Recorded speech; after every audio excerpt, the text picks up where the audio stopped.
Ladies and gentlemen, please close your eyes. Close them. I want you to imagine living in the Ottoman Empire from 1914 to 1917 as an Armenian. Someone looking like me, with a woman with darker hair.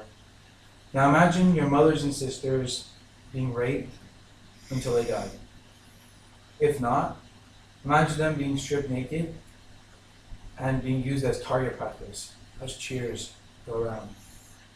Or even worse, imagine them being stripped naked and let loose in the Syrian desert with a herd of horses to follow them behind to trample them to death. Now imagine your brothers and fathers above the age of 14 being beheaded and executed, mass burnings and crucifixions. And now imagine 101 years later, the world denies it happened. Please open your eyes. I want to show how the Armenian genocide happened and how denying it is historical perversion, or in other words, the vilification of history. Joan Sophia, in her Huffington Post, April 24, 2015, 100 years after the Armenian genocide, describes how people remember the Holocaust all the time, yet they seem to forget about the Holocaust deniers. But when the Armenian genocide is mentioned, everyone begins to be filled with hesitation, uncertainty, and denial. Now, before we talk about the Armenian genocide, I think it's important to look at some history and some prehistory that comes with it. Armenians and the Ottoman Empire, we lived somewhat peacefully for a millennial as a quasi-peaceful state, a suzerain state.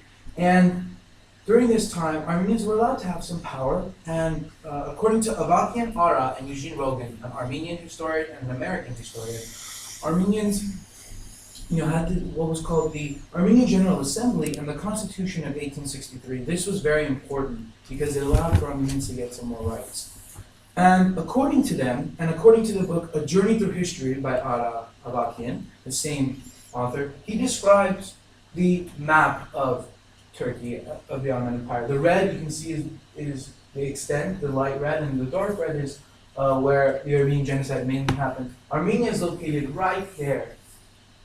Right there. Maybe with a laser or something. So, with that, Ambassador Henry Morgenthau of the United States, in his book, Ambassador Henry Morgenthau's Story, describes the Armenian genocide and how the pre-planned systematic organization by the Young Turks happened. And what caused it? Well, these three men, we don't know their names, we don't know who they we know who they are, but we don't know their names. We have their picture. They started the Armenian Revolutionary Federation, which caused relationships with Russia. Now, let's get to the infamous Armenian Question. This caused the Turks to have the Armenian Question. Now, what is that? Aksan Tamer and Peter Balakian both describe the Armenian Question as what they're going to do to annihilate the Armenians from revolting. So, on April 24th, 1915, and before that, according to Eugene Rogan and Peter Balakian, police monitoring occurred of the highly intellectuals. And on April 24th, 1915, although this does not only mean Armenians, it also means Greeks and other Christian sympathizers. The leaders of these Christian minorities, especially Armenians, were gathered up in Constantinople, moved to Ankara, and executed. This is described as Arun Yair, a Turkish scholar, as a decapitation strike. What is a decapitation strike? Well, it's to make sure that Armenians don't have anyone to lead them, to decapitate them with any power. Talat Pasha, the prime minister of Turkey at the time, destroyed 970,000 Armenian records of people living there. He hid them. The people who died on this day, their date of death is 1915. Nothing else. Denial begins. Now let's talk about the genocide.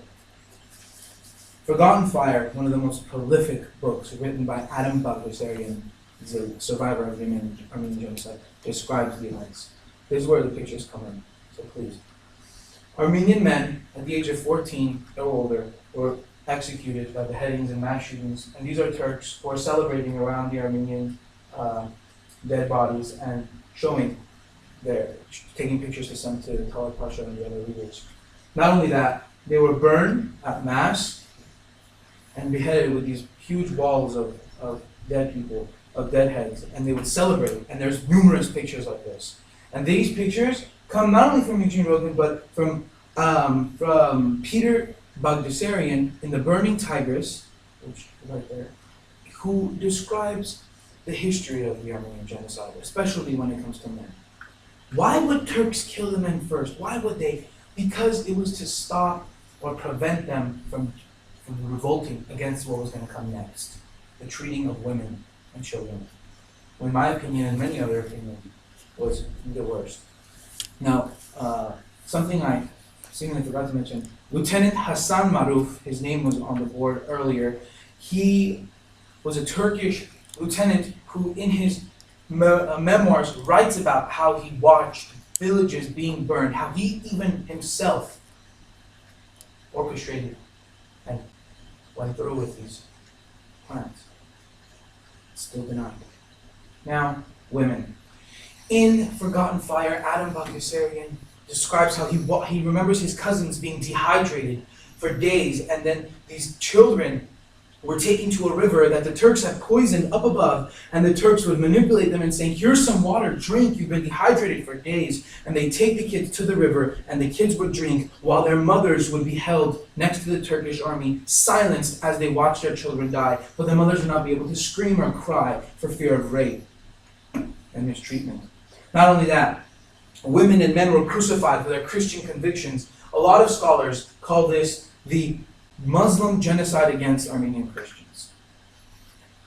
In Forgotten Fire and The Burning Tigris, he describes the starvation of children and women in concentration camps, from 25 concentration camps from Syria to Turkey, to help galvanize their failing economy. Slave labor was introduced.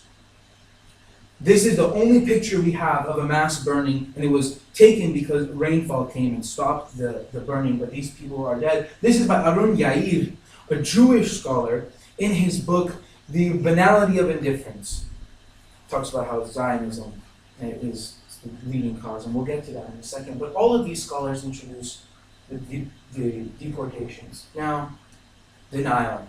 Turkey, till this day, denies the genocide, even though Adolf Hitler himself, in his observable speech, said, go ahead and kill without mercy. After all, who remembers the Armenian genocide? Or in some translations, who remembers the annihilation of the Armenians?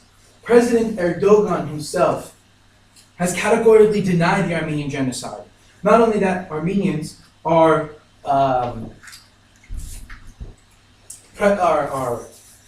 being prejudiced, being systematically denied rights in Turkey. Armenian Christianity is not allowed. Armenian language is not allowed to be spoken. And what happens is we see that denial continues throughout the country. In Turkey itself, speaking about the Armenian genocide is punishable by death. The United States, Harold Henry describes in his article, Genocide, Denial of the Armenian-Turkish Relations, how America has still refused to recognize.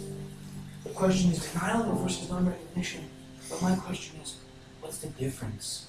Jimmy Carter said himself, if he was in Congress, he would not vote for the bill to recognize the Armenian genocide. Condoleezza Rice said herself too that she does not believe it is the duty of the House of Representatives to recognize the Armenian genocide.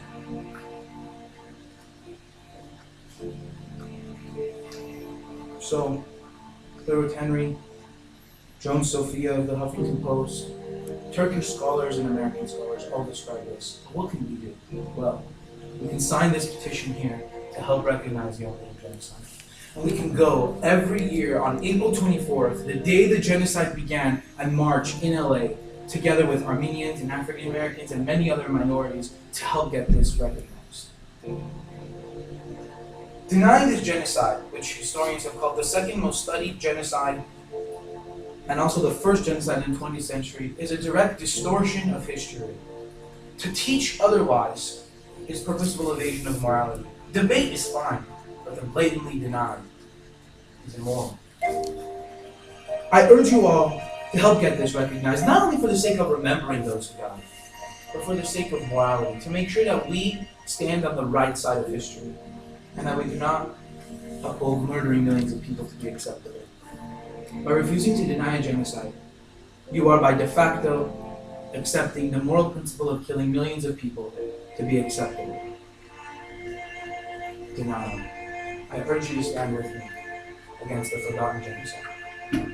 Denial. Thank you.